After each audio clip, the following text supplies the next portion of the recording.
Okay. So, who is Sutta Goswami, son of Ramaharsana?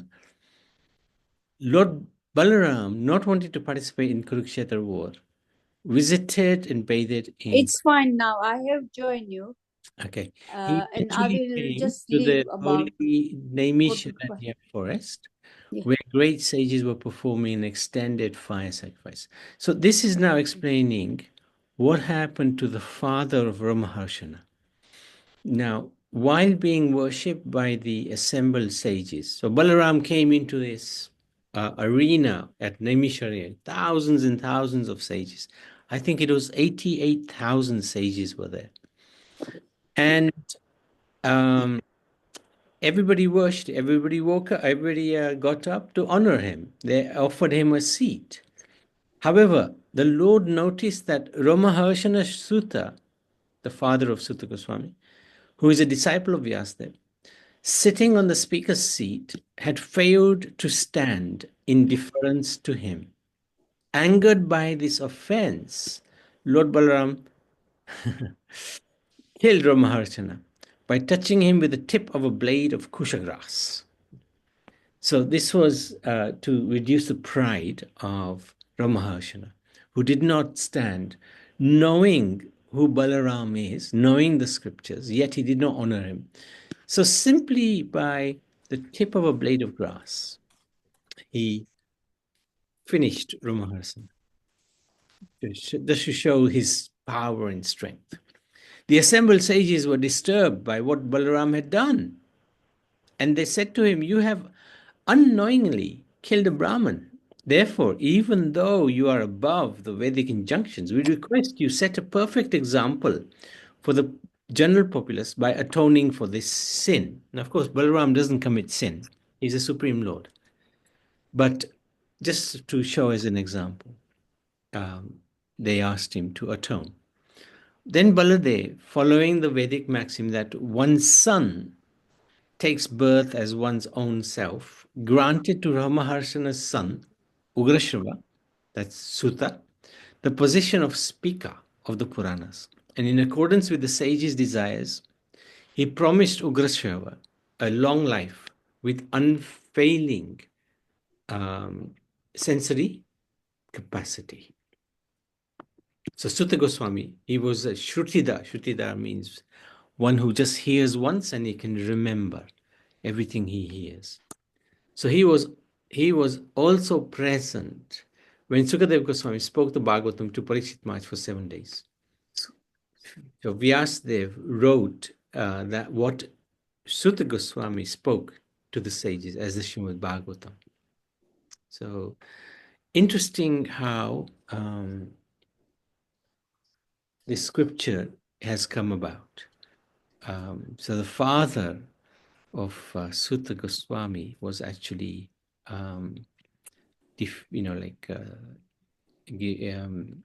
killed by Baladev, and this position of Sukadev Goswami was given to him by Shila Balaram, Shibaram.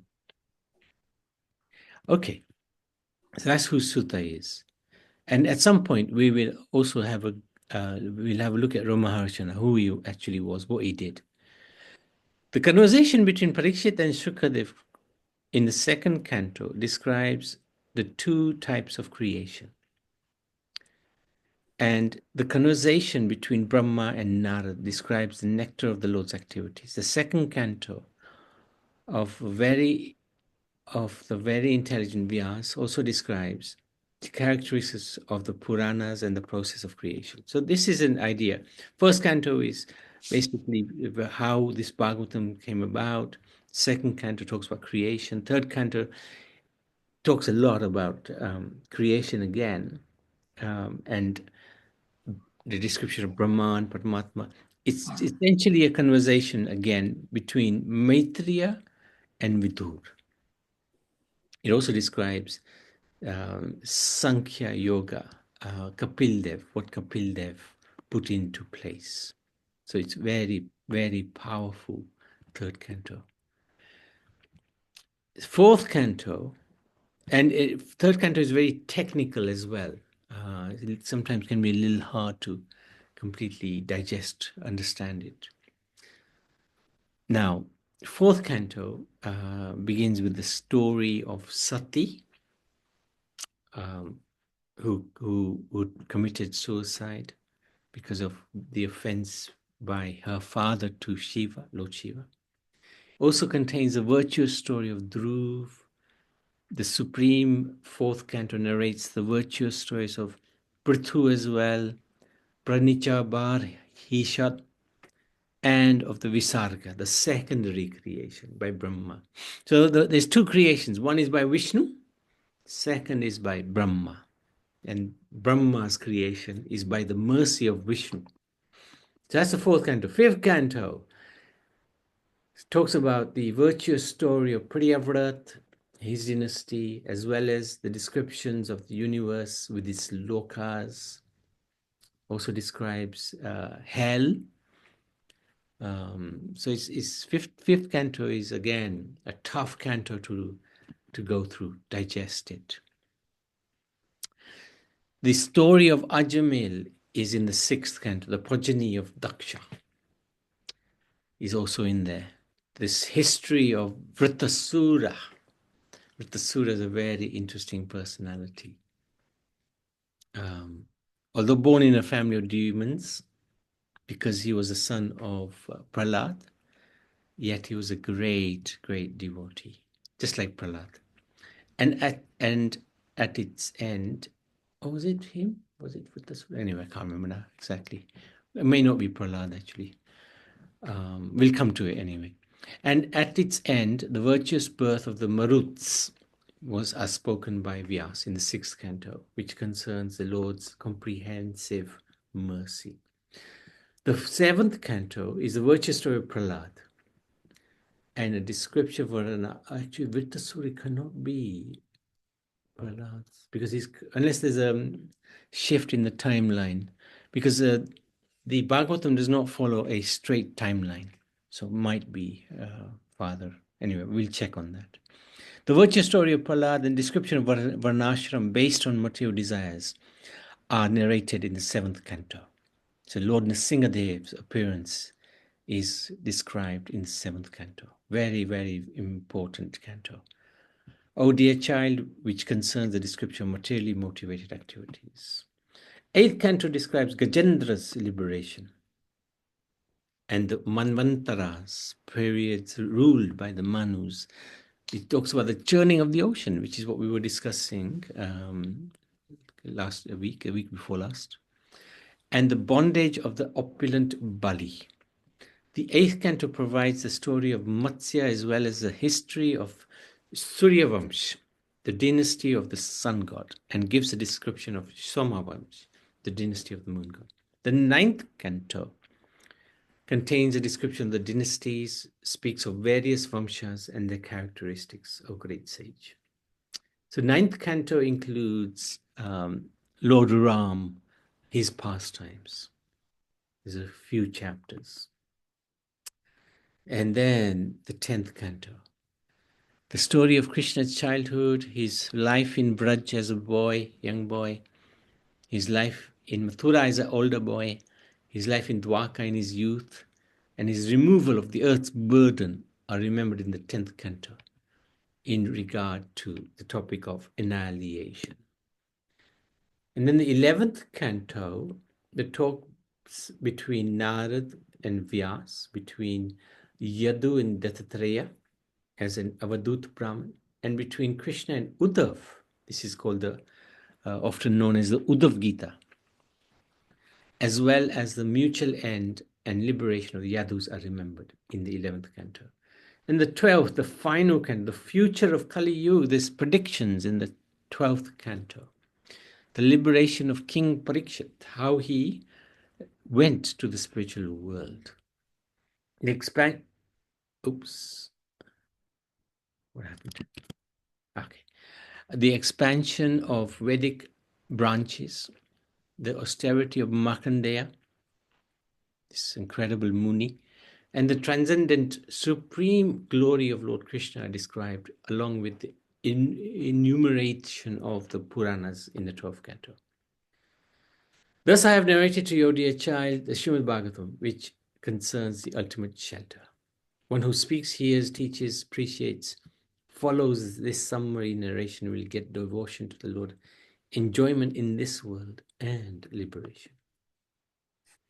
So, what are these 12 cantos? Well, 11 and 12 are considered to be Krishna's crown, or the top of his crown. So, this is like comparing the Srimad Bhagavatam to God. The 10th canto is his smiling face. Cantos 3 to 9 rise up to his lotus face. So from like the knees up the thighs, stomach, chest, up to the face. And 1 and 2 cantos are his lotus, Krishna's lotus feet. So when we talking about Bhagavatam, we're actually talking about Sri Krishna. And it's very important to start with Canto 1 and proceed in a systematic manner.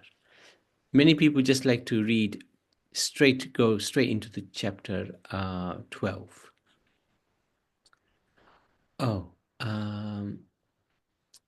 Can everybody hear? Rianch is saying can't hear. We can hear, Prabhuji. Okay. So, Rianch, you can maybe join, leave and join again, huh? So, yeah, very important to have a systematic study of the Bhagavatam. A lot of people like to go straight into the 10th canto, Krishna's Leela, and especially the Leela which is in connection with the Ras dance with the gopis. And then they'll try to actually perform a Ras dance, like pretending they're Krishna. But actually that's really offensive way of approaching the Bhagavatam. That will not lead to any tangible knowledge, transcendental knowledge being gained. So a general summary at the epilogue, if we look at Lotus Feet is 1 and 2. Well, it's not Lotus Feet. It's describing why the Bhagavatam is spoken, 1 and 2, including a little bit of the creation of the universes. And then from 3 to 9, Manvantras are described, all the different Manus that are coming. And our Manu is also described. Krishna's pastimes 10 and 11, and the epilogue is the last version. So who are these Manus? 3 to 9. The first Manu, Swambhu Manu, and his children are described in 5 cantos. And then the 13 other Manus, and then the 14th Manu, who is Vaivasvata. Is it 13, 14, 15? Can't remember now exactly how many. But this is our Manu. He's described in the 9th canto. So, let's have a quick look. Now, this is a little bit more detail as to what is in the cantos. So, Canto 1, Queen Kunti is described, Parikshit Maharaj, of course, because that's how we all started. Bhishma is also described. Sukadev Goswami enters, and then different kathas, Krishna katha versus mundane katha topics. Creation is talked about. Purusha Shukta is described. Chatur Sloki is in the 2nd canto. These are 4 sloks which basically summarize the whole Srimad Bhagavatam, and then the 10 topics of the Gita, of the Bhagavatam. 3rd canto is a conversation between Vidur and Maitreya, talks about creation. Lord Varaha is described. Cursing of Jay and Vijay, and Kardam Muni and Devhuti's relationship is described, and the birth of Hiranyakashipu and Hiranyaksha is also in this canto. Together with Kapil Dev, he's preaching to his mother, very important instructions. Canto 4 talks about the daughters of Manu, talks about the Daksha, who is one of the Prajapatis, talks about Dhruv, Prithu Maharaj, King Parichana Bhari, Prachetas, Lord Shiva, how Lord Shiva would convince the Prachetas to give up material life and just surrender to God. And that made Daksha very angry. And then all sorts of things happened. Canto 5 talks about Priyavrat, Rishabdev, Bharat Maharaj, very important pastime, which describes reincarnation very clearly. And then 6th canto talks about Ajamil, one of the most important pastimes in the Bhagavatam, describing how important the name of the Lord is. Ajamil just chanted the name one time, Narayan, and he was saved. And one time, Prabhupada was, a devotee was lecturing. Prabhupada was asked a devotee to lecture. And this devotee was also translating Prabhupada's 6th canto. Not translating, he was writing it down. Prabhupada was dictating, he was typing it out. And in the class, he said how he was describing Ajamil's pastimes. And he said, Ajamil chanted Narayan, Narayan, Narayan. And Prabhupada questioned him, did I say that in my tape? Did I say it 3 times? And he became silent, the person who was giving the class. And Prabhupada said, actually, I only said it once. The name of Lord is so powerful. You don't even have to say it 3 times. Once is enough. So this was eye-opening for me as well when I heard that. So then Cantor talks about Indra, how he killed Vrittasura, Chitraketu, Chitraketu was, for his next birth was Vrittasura, I think. Anyway, we'll come across that. 7th canto talks about Hiranyakashipu, Prahlad Maharaj, ideal society, family life. 8th canto talks about Gajendra churning the ocean and how Mohini Murti appears. Bali Maharaj is described. Matsya Avatar is described. 9th canto talks about Ambarish Maharaj and Durvasa Muni, Lord Ram, Pashuram. Then 10th canto talks about Krishna. 11th canto describes the departure of the Yadus. Uddhav Gita is in there. 12th canto is incredible because he talks about so many predictions which we can see coming true. And the departure of Parikshit. And just a little idea of the chapters and the verses. There's 19 chapters in the first canto, 10 in the second, 33 in the third, 31 in the fourth, 26 in the fifth chapter, 19 chapters in the sixth, 15 in the seventh, 24 in the eighth and ninth. But look at the 10th, 90 chapters, 27%, 28%, more than a quarter of the Bhagavatam talks about Krishna. 11th also talks a lot about Krishna. 31 chapters and 13 chapters in Canto 12. So in total, 333 chapters. It says 14,000 verses, but actually some of the verses are very big and therefore they are split. So hence why Bhagavatam is said to have 18,000 verses. Here it is, 18,000 verses. Because some of the verses are very big and they're split into segments. And just other bits and pieces. Prabhupada has written 5,800 purports. My goodness.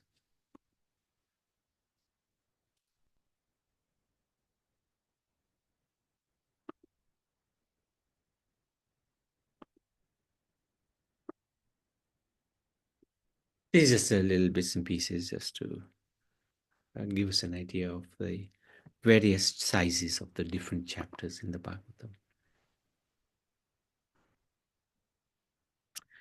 Okay, any questions, any comments? So hopefully tomorrow we'll try to get onto the first canto.